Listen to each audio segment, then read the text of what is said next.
మగధీర సినిమాలో ఆయన క్యారెక్టర్ మామూలుది కాదు. దేవ్గిల్ గురించి మాట్లాడుతున్నాను. మొబైల్ మసాలా వారి ఫిల్మ్ నగర్ కబుర్లలోకి వెళ్ళిపోదాం.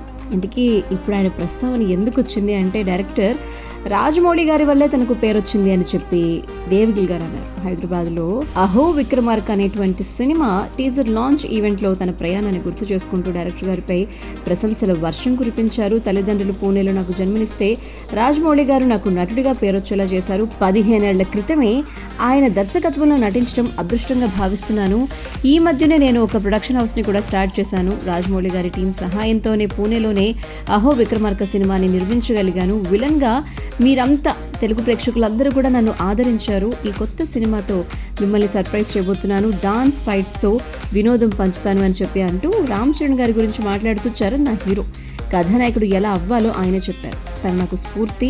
రాజమౌళి గారి దర్శకత్వంలో మళ్ళీ ఎప్పుడు నటిస్తారు అనేటువంటి ప్రశ్నలు అందరూ సంధిస్తూనే ఉన్నారు. దాని గురించి చెప్పాలంటే అవకాశం వస్తే తప్పకుండా నటిస్తాను అని చెప్పి దేవ్గిల్ చెప్తూ, తాను హీరోగా నటిస్తున్నటువంటి తొలి సినిమా అహో విక్రమార్కను రాజమౌళి గారి కో డైరెక్టర్ పేట త్రికోటి గారు తెరకెక్కిస్తూ ఉండటంతో ఎంతో ఆనందంగా ఉంది అని చెప్పి అన్నారు. ఈ సినిమా త్వరలోనే ప్రేక్షకుల ముందుకు రాబోతుంది. మగధీర, రగడ, నాయక్, రచ్చ ఈ సినిమాల్లో విలన్ గా నటించారు దేవ్గిల్. ఇప్పుడు అహో విక్రమార్కతో హీరోగా సరికొత్త అవతారంలో కొత్త సినిమాతో మన ముందుకు రాబోతున్నారు.